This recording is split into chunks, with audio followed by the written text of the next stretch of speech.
Hello বন্ধুরা, সবাই কেমন আছো? আজকে আমি কোথায় যাচ্ছি দেখো। এই এত গরমে, মানে কি বলবো, গরমে তো একদম সিদ্ধ হয়ে যাচ্ছি। তো তাও আমাদেরকে যেতেই হবে, ব্লকে ডাক পড়েছে। তো আমরা যাচ্ছি, তোমার দাদাভাই আমাকে বাসে চাপাতে যাচ্ছে। হুম। তো আর একটা দিদিভাই বাস স্ট্যান্ডে দাঁড়িয়ে আছে, ও তো বারবার ফোন করছে আমাকে, আয়রে আয়রে করে। তো যথারীতি বাসটা পেলাম, ছুটে এসে বাস ধরলাম। বাসে সিটও পাইনি, দাঁড়িয়ে দাঁড়িয়ে যাচ্ছে। ওই যে দিদি লজ্জা পাচ্ছে। তো ও এত লজ্জা পাচ্ছে, ও মুখ ঢাকা দিচ্ছে। তো আমি টেনে বলছি, ছাতাটা সরিয়ে দেবো একদম, তোমার মুখ আমি ঢাকা বাইর করে দেবো। তো যাই হোক, ফাইনালি একটা সিট পাওয়া গেল। তো জানলার হাওয়া খেতে খেতে এখন আমি চললাম। হুম। বন্ধুরা, কেমন হয়েছে ভিডিওটা আমাকে যেন অবশ্যই কমেন্ট করো। আসলে আমি তো কোনোদিন ভিডিও দিই না, এই প্রথম ভিডিও দিচ্ছি। তো বাসে নেমে টোটো ধরেছি, ওখান থেকে টোটো করে একদম সোজা চলে যাবো আমরা, একদম আমাদের যে অফিস, ঠিক আছে।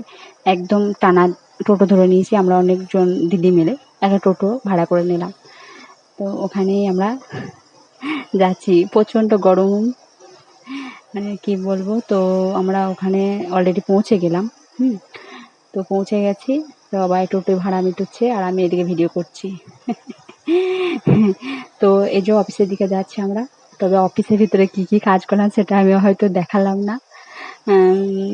আজকে আমাদের যাই হোক ইউনিফর্ম দিয়েছে, তো অফিসের ভেতরটা আমি আর দেখালাম না, পরে একদিন দেখাবো।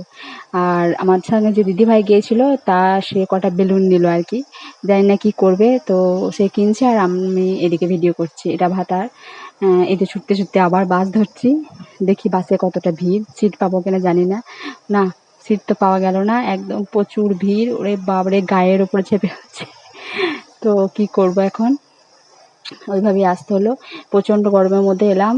এই যে ওই দিদিভাইয়ের বাড়িতে একটু ঢুকে পড়লাম। তো ওর শাশুড়ি মা একটু মিষ্টি জল দিল, খেলাম।